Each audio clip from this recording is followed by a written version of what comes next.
Okay, so the Batman movie, to understand where it came from, we have to go back all the way to the 50s. It was during World War II where there were the golden age of comics. But by the 50s, comics were getting less popular because during the war, the heroes were more needed and comic sales started to went down. And what really hit hard with the comics was a book called Seduction of the Innocent. In his book, he claimed that comic books were responsible for ruining the youth.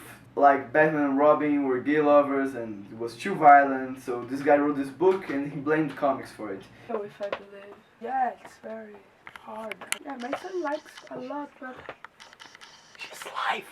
Oh, this is Joanna from New York Times, and here we are at the release of the new book from Frederick Wertham, The Seduction of the Innocent. What is about this book that caused so much controversy? This book talks about the comic books and how they are corrupting our child's minds. Did you know that Batman and Robin are gay and that they're in an affair? Yeah, this is what I said, gay.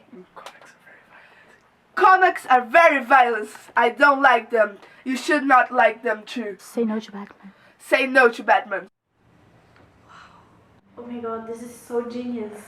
Comic books are a piece of shit. The book, Seduction of the Innocent, is genius. Since it was released, comic book sale went down on this line. As you can see in this graphic, it's very low now. And thank God, because now comic books are no longer available for our children to be corrupted. And comic book publishers are desperate with that.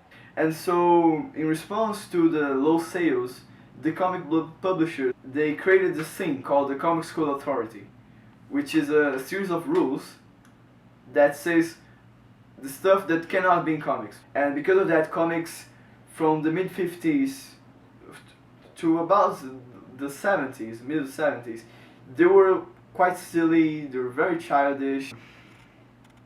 Good morning, this is Joanna from New York Times, and I'm here with Mr. Cookie, an old writer of comic books. He used to be a publisher.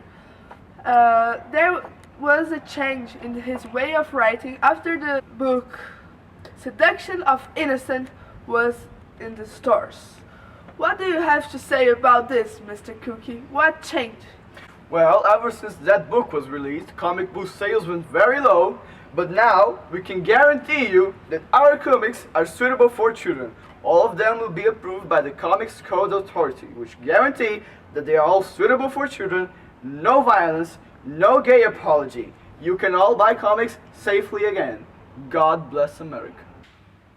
Oh my god, this is great. The new Batman comic book is amazing. Thanks to the Comic Code Authority, comic book sales went rise and are really high now.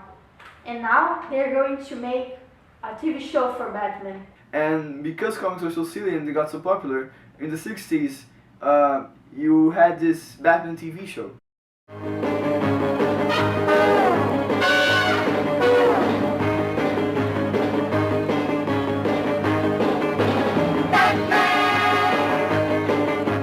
And it was very silly, it was very goofy. It was actually pretty fun if you watch it. But from the 70s on, the comics started to get darker again. What really changed the game though was 1986. In 1986 we had two comics that like completely changed comics forever, which were The Dark Knight Returns, and you also had Watchmen. They were really popular. And these comics were kind of what really made Warner Brothers to go like, okay, we have to make this Batman movie. And so Tim Burton was assigned to direct the movie. He wasn't a very well-known director. He had pretty much done like one big movie, and he just constructed this amazing world for Batman that was really dark and really of his own. It was Tim Burton's world. It's very grotesque, very exaggerated. Have these large, tall buildings, and it's very gothic. It's amazing. To play the role of Batman, Tim Burton assigned Michael Keaton to do it. They had worked together with Beetlejuice, and Michael Keaton up to that point was pretty much known as a comedic actor. Made mistakes. There was a petition for Michael Keaton not to play Batman because they thought, oh, he's a comedic actor, he's gonna suck at it. But eventually, thankfully, he stayed on the role. It was a great movie, it was critically acclaimed, and it made huge amounts of money. It was really popular. The movie eventually led to a sequel directed by Burton too, and also starring Michael Keaton, called Batman Returns. It didn't make as much money, so then they removed Burton from the third movie of the series. They brought in George Schumacher, he directed it. It was Batman Forever, he made lots of money. So George Schumacher did the sequel to Batman Forever, which was Batman and Robin, and that movie is terrible and it made no money at all. It's ruined the franchise. And also they used George Clooney for Batman and Robin, which, I mean, George Clooney was Batman once. George Clooney was Batman once.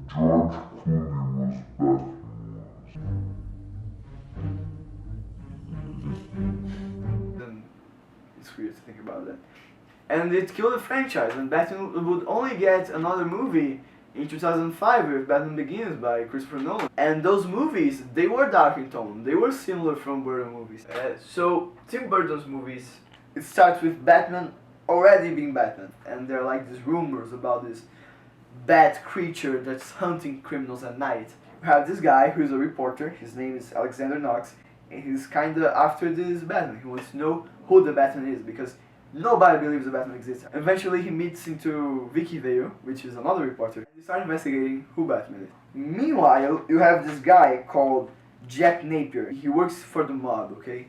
So you have the mob boss, who is Carl Grissom. So Jack Napier is completely psychopathic. He's having an affair with Grissom's wife. Grissom finds out about it, and he decides he wants to get rid of Jack Napier. Batman accidentally throws Jack Napier into a big acid tank, okay?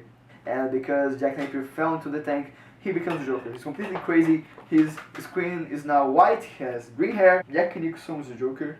Before him, you had Cesar Romero, and after him, you had Heath Ledger. Jack Nicholson, he's actually a balance of those two. Cesar Romero, he's all goofy. He doesn't kill people, he's not evil, he's just like laughing, he doesn't like Batman, he's just making jokes. And Heath Ledger, he's like a completely psychopath, and he's evil, he's dark. See, I'm not a monster. I'm just ahead of the curve. And Jack Nicholson, no, he's in the middle. He's funny, he has all this crazy gadget, he has a gun that when he fires there's a little flag with bang. He's always smiling, like for real. So he is evil like Heath Ledger Joker. Like he kills people, he murders people, he doesn't care about it. But he's also goofy like the Cesar Romero Joker. So he's a perfect balance between these two. So what's the movie about? What you would expect from a Batman movie, or for pretty much any superhero movie, is for the movie to start with the character of Batman. For the movie to introduce you to the character of Batman. And of course you had to show like his parents being killed. But this movie is very clever because he doesn't do that. He starts off, Batman is already Batman. And the movie is actually deceiving about it, because it opens with a couple and a kid, and they're walking among Gotham City.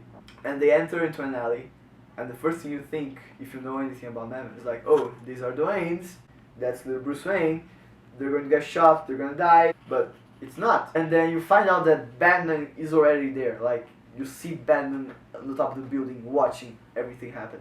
What's pretty cool about it, that it makes the character of Batman much more mysterious, because you don't know who he is. I think that one of the reasons that it takes this approach is because Tim Burton himself, he said that before making this movie, he just didn't know much about Batman. He said he had never read a comic, so he wasn't familiar with the character.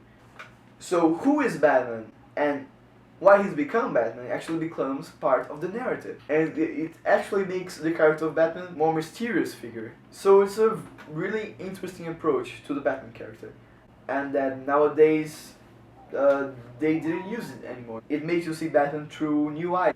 Actually, you get very little of Batman's origin, and pretty much half of the movie is Jack Napier becoming the Joker. It was very innovative, and it is really interesting to see. So, it's a gorgeous looking movie. The production design is amazing. The costume is also amazing. If you take for example the costume designs, in the entire movie it actually has a vibe of like early 20th century, like 30s or something like that. It feels like a film noir gangster movie. You have like the police wearing this leather clothes, and like the mob wearing this, like the suits and those hats. And the lighting is pretty dark. It has like very high contrast. You have these shots of people in dark alleys, and you see like these huge shadows, and It's a gorgeous looking movie. You have a lot of Dutch angles, which is when you have this shot that is tilted and it creates this uncomfortable feeling to it. It has a very specific style. The production design is also amazing. It reminds a lot of movies like Metropolis from the 1920s, where you have these huge skyscrapers in the city, and the city is kind of growing within, and it's dirty, it's filthy. Bob Kane himself, the creator of Batman, he visited the set in which they were filming the movie, and he said that it's like just the way he imagined it. It feels old, it's an uncomfortable movie, it's very uncomfortable, but it's also beautiful. It's in its own grotesque way. You have this weird industrial plants with this twisting chimneys and pipes, and very gothic. You have these gigantic statues everywhere and columns. It feels claustrophobic. It feels like you couldn't breathe it in. These scenes alongside with Danny Elfman's fantastic score, because his score is very reminiscent of like 30s and 40s horror movie scores.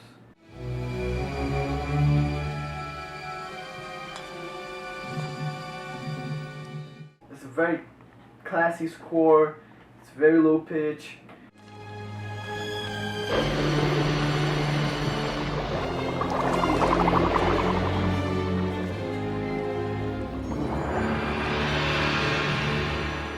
And all of this helps to give this movie like a vibe. It actually feels kind of timeless. Like, it doesn't feel like it belongs to any specific age. Feels like it's old, it's also kind of familiar, but it doesn't feel outdated.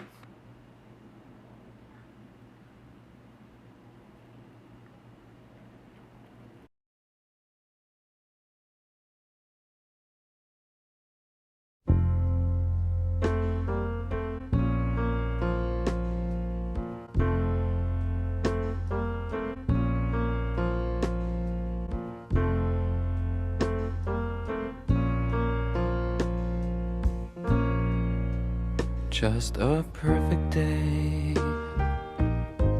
Drink sangria in the